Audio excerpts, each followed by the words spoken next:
Hello everyone, my name is Rorz and today I'm going to be breaking down exactly what I would do if I woke up and looked like this with the knowledge that I have now. So if you don't know me already, my name is Rorz. I have had one of the greatest looks maxing transformations in the community thus far, and I am here to pass down my knowledge over the course of years of doing it myself. And trust me, it's a lot more simple than you think it is. So how do we ascend as quickly as possible? Well, first things first, before we even get to step one, we need to document everything, and you'll see why later in the video. So step one is to fix your diet. Now, why for step one are we fixing our diet? Well, first things first is health indicators. What you're putting into your body is exactly what's going to decide how you look. If you don't know what health indicators are, essentially what it is your skin texture, your skin undertones, your perceived level of inflammation, your facial fat, and how well rested you look, or nutrient deficient you look. And trust me, even if someone like Matt Bomer didn't get his diet in check, even he would look like a subhuman. Everyone is a victim to what they put in their mouth. No one gets past this rule. Now, debloating and inflammation. I mean, you just have to take one look at this photo here, and you see what I mean. In this photo here, I was kind of on a seafood diet, where I would essentially just eat whatever the fuck I wanted. That included processed foods, unprocessed foods, protein bars, whey protein. I was essentially in a bulking phase here, which isn't entirely bad. But usually what happens when you get into a bulking phase is you switch into this mindset of, oh, I just need to get my calories in, which is exactly what I did at the cost of my face. Then you go to this photo here and you can see straight away the biggest difference is within the cheeks. The inflammation and the bloating is just gone completely. The nose actually looks smaller as well. The hair texture looks better. The skin looks clearer. A lot less signs of looking tired, and an absolutely night and day difference. In the right photo, I was on a ketogenic diet. I'm not currently on the ketogenic diet, although it is phenomenal in cutting phases for improving fat mobilization, cutting out water retention, decreasing visceral fat production, and storages even around the waistline, creating a larger V-taper as well. Although the biggest caveat is that it's extremely hard to produce muscle when you're on the ketogenic diet, or even retain it for that matter. And the reason I went on the ketogenic diet in the first place was because I was preparing for a modeling photo shoot. I had recently been signed as a model with my girlfriend, as you can see in the photo, and we had about 8 weeks to prepare for this photo shoot. It was extremely late notice. We were both coming off quite a big bulking phase, so it was really our only option. So it's great for aggressive cuts. However, at this point in time, retatrutide wasn't really a thing. I would say that retatrutide is actually better for aggressive cuts than a ketogenic diet is, because the main benefits of the ketogenic diet is that when you remove the carbohydrates from your diet, you're essentially heightening your satiation, which means it's easier to adhere to your diet, meaning less food in the long run. However, retatrutide affects this directly through the GLP-1 receptor, and you can still eat carbs, meaning that it's a lot easier to retain glycogen and all the positive aspects for retaining muscle. Now, how else do we actually fix our diet? So obviously we want to remove all processed foods. This is a no-brainer. We want to replace it with all whole foods. We want to be drinking a minimum of 5 liters of water per day, 1 gram of protein per pound of body weight so we don't lose any muscle, and we want to adjust the calories depending on our goals. So for the majority of you, this is likely going to be a deficit. Most people are above 12% body fat. You should be at a minimum of 12% body fat if you're prioritizing facial aesthetics. And if you're going through a bulking phase, which is usually necessary for almost anyone, if you're trying to at least put on some muscle, you want to be in an efficient surplus around 300 to 500 calories maximum. Obviously no dirty bulks, and keep it to healthy whole foods. Step 2, building an aesthetic physique. Now, I know this is a looks maxing channel, and a lot of people in the looks maxing sphere tend to neglect this completely, but honestly, a lot of these guys do need a massive wake-up call. You can have a pretty face online as much as you want, but if you don't have any sort of mass to your frame and you're not lean, you're gonna lack presence completely in real life. If you put an average height, skinny fat looks maxer next to a guy who makes fitness content in real life, the guy who makes fitness content is likely going to mock him, at least perceivably so in the eyes of a female, even if the facial aesthetics are better than the fitness guy. Now, if we go to the first photo here, this is my physique starting out. This is around probably about 7 months of dirty bulking on the seafood diet, because I've always been skinny. So at this stage of my life when I was a teenager, my only and number one priority was putting weight in the scale and adding mass. And you can see the effects that it had. You just look at the hips and waist region. I've almost turned into an X frame. The ab definition is barely there. You can see the shoulders are coming out, which is great. Face still looks relatively lean. However, this is largely due to genetics. And you look at the second image of me now, it's like a V shape and has switched completely. The waist is tiny, the lats are flaring, the shoulders are out, the chest is full, and is extremely more aesthetic than the prior physique. And in the left image, I was sitting somewhere around 78 to 80 kilos at 6'2", and in the right image, I was sitting at around 82 kilos. So this is why you should neglect weight completely, as it does not tell you the full story. A good indicator of where you're at physically is the FFMI, or fat-free mass index, and I'll put up on screen right now the likely FFMI scores from before and after. Now, if you're not convinced already, why do we want to build an aesthetic physique? So it builds discipline for literally everything else. I cannot stress this enough. I would not be able to sit here and make YouTube videos. I would not be able to coach people for a living. I wouldn't be able to sit hours on the computer editing my videos, even when I didn't feel like it. The gym and building an aesthetic physique literally builds the foundation for your entire life. And this is why I'm so quick to judge people who aren't in shape, and why it's hard to respect people who are overweight, is because if they can't control what they put into their body, how are they supposed to control any factors outside of themselves? Next up is health indicators and testosterone increase. So once again, health indicators, your diet and your exercise routine is massively going to be dependent on that. It's going to vastly increase your testosterone production. So this leads to things like facial masculinization. Your facial aesthetics are going to improve. You'll naturally sit at a lower body fat percentage because you've built mass to your frame. Muscle burns through calories, and your nutrient partitioning efficiency will go go up. So any foods you eat will go towards muscle rather than fat. Then we have sex appeal. So try to imagine literally any movie where the male lead didn't have some form of abs, a nice physique, or just a low body fat percentage. It is literally impossible, unless they were probably put in something like a jester role. And the reason for this is because it's a woman's fantasy. They don't put jack guys in these roles for no reason. It's because it's what women are biologically attracted to. Now, how do we actually build an aesthetic physique? So to put it extremely simply, you want to run a 4 to 6 times per week split with aesthetic emphasis placed on the lats, the lateral delts, the rear delts, the upper chest, and the abs. You want to obviously progressively overload, follow the dietary principles, and if you're genetically on the unfortunate side, you can go into things such as potential enhancements. But you really just have to treat this as a lifestyle. For anyone who has built an aesthetic physique themselves, they know, and even with potential enhancements, it's not a shortcut as you think it is. Most people think that steroids are just going to unlock a truly aesthetic physique as soon as you take the first shot. Bodybuilders who have gotten to that point are running dosages that you probably could not even fathom. Case in point, Clavicular, who has touched almost any steroid under the sun and looks like this. Don't get me wrong, he looks amazing, but he still looks very naturally attainable. Now, step 3, you want to fix your immediate flaws. So this is when we really start to get into the directed looks maxing portion. So why do we want to fix our immediate flaws? So it's the fastest return on investment. It's going to fix first impression killers that drag down aesthetics disproportionately. And most people don't lack good traits, they're just being masked by 2 to 3 major issues. So straight away when I'm looking at myself here, just from a few years ago, I can easily pinpoint what's wrong here. You've got a nose that's slightly too bulbous, you've got a slight amount of jaw asymmetry, haircut is terrible, skin texture is terrible, lips need more hydration, and you've got a bit of awkward facial hair there. This isn't stuff that people notice consciously, but as soon as it's fixed, they'll notice that you're more attractive, and they can't even pinpoint why. Now, how do we actually fix these immediate flaws? So for me, for example, it was jaw training symmetrically and fixing my malocclusion with Invisalign. So I'm actually currently still doing Invisalign, but this will gradually make my face more symmetrical, my smile more symmetrical, and fix my overbite that's causing a slight recessed appearance. Then switching to an all whole foods diet, utilizing Accutane, also known as isotretinoin, and then using topical tretinoin. Retinoids like the ones I just mentioned actually shrink the base of the nose. So for anyone out there thinking I got a rhinoplasty, that is completely false. Accutane will shrink the sebaceous glands in your skin, and this also includes the nasal base. And then for the haircut, you want to identify your face shape and archetypal style. So for me at this point, I had no idea what I was doing. I was sort of just copying the environmental high SMV look, which is the mullet, because I was living in suburban Australia. So obviously not fitting my archetype, which swings more towards a Superman kind of look. So I was essentially replicating an archetype. Unknowingly, that was the opposite of what I should have been going for. And next we have identifying your archetype. So like I mentioned before, I identified my archetype by looking at celebrities and models that shared similar traits to me. So I used 2 of my clients as an example. So here we have Nelson. You can see between the left and the right image that he looks completely different. And this is by going into an archetype such as the bad boy kind of rock star look, eerily similar to Machine Gun Kelly. And you can also see by dyeing the eyebrows, switching the hair color up, he mirrored someone that he looked facially similar to extremely well. He already had the genetic base for it, but it was just a few differences that were holding him back. And then here we have Nicholas. So Nicholas, a couple months into my mentorship, was mentioning that he was getting comparisons to Henry Cavill, as this was something that I spotted very early into talking to him. So we decided to go more towards this archetype, and he actually had someone that said, you kind of remind me of Henry Cavill. So the more he progressed, you can see here that he got a hairstyle that looks very similar to Henry Cavill's Man of Steel cut. He gave himself a clean shave, worked on the eyebrows and the eyelashes, and he had another one. So something that most people don't really understand is that as soon as you become congruent and iconic, this is when your appeal skyrockets massively. The goal isn't to copy people, it's to mirror what your genetics are already showing through. Because for example, if you're an 8 out of 10 and there's a guy who's a 9 out of 10 that looks objectively better than you, but has a completely different archetype to you, and a girl prefers your archetype over the guy who's a 9 out of 10, she's going to pick you 99.9% of the time. So do not underestimate this. Now, why else is it so important? Well, it's a pre-built blueprint for your aesthetics. As soon as I found out that I mirrored traits to Sean O'Brien and the Superman look, this is when I started to become noticeably more attractive, and people started comparing me to those same people. It also eliminates 99% of indecision mistakes. So for example, earlier into my looks maxing journey, I was under the impression that I wanted to look more like a pretty boy, similar to Chico Lachowski. So I started tanning, getting shorter haircuts, and mirroring his sort of fashion style. And because my genetic blueprint didn't swing towards that side of the spectrum, the results came out looking unideal. As soon as I started focusing on the traits that I already had, and actually started listening to the comparisons I was getting in real life, which was actually Superman, I leaned more into that look, became more congruent, and that's how you fit seamlessly into a woman's ideal type. Because trust me, it's not just men who have celebrity crushes. Now you also have to assess whether this is for yourself or for women. Because ironically, if you're trying to get women in real life, and that's your be all to end all, merging more into the local high SMV archetype is actually probably going to be a better bet for you, as it's really all about social cohesion. The less normal you look,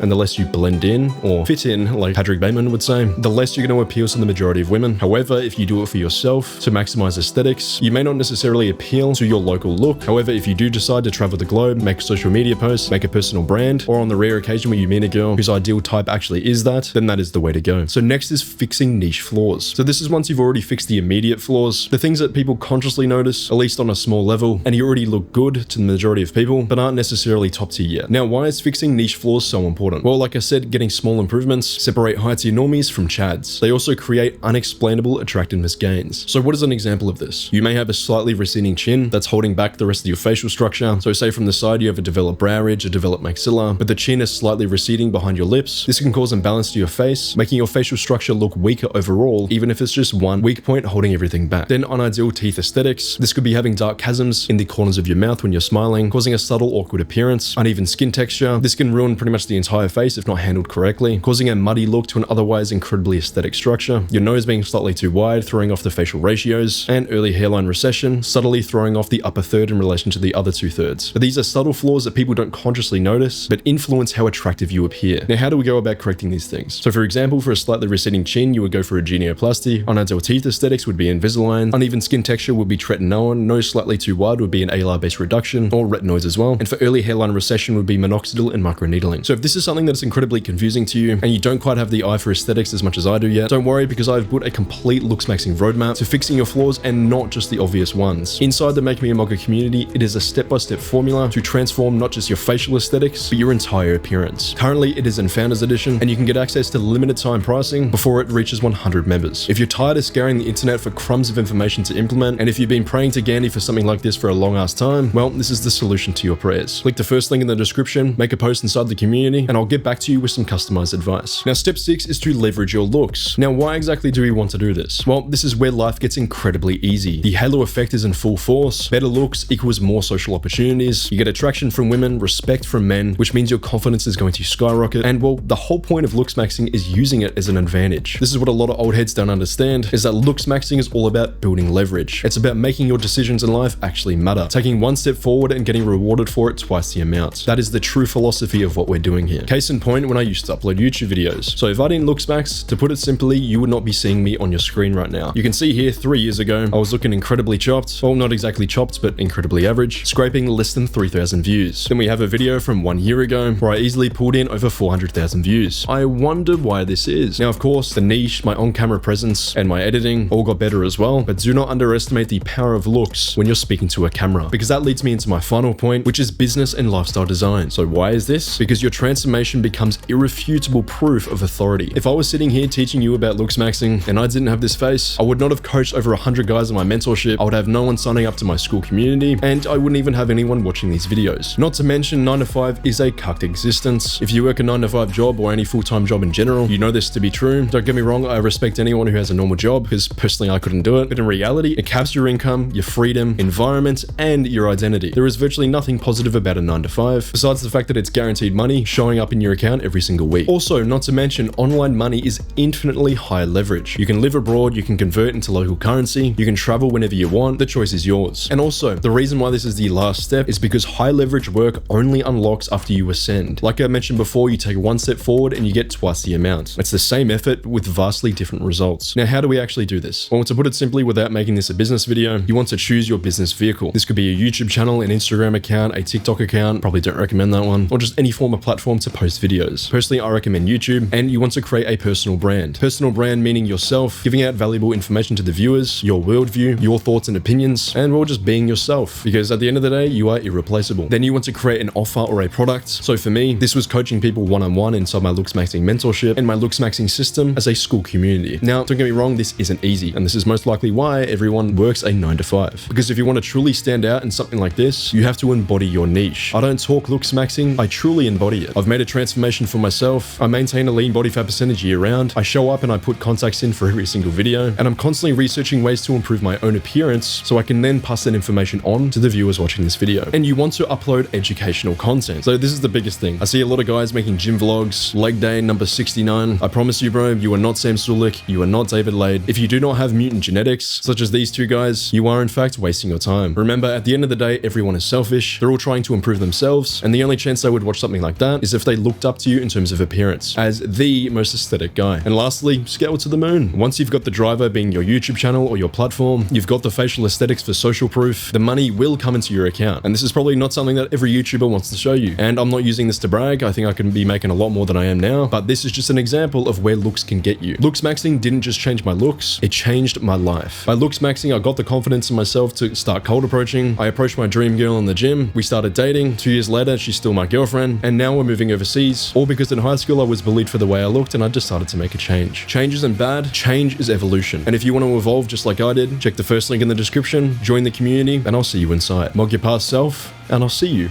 in the next one.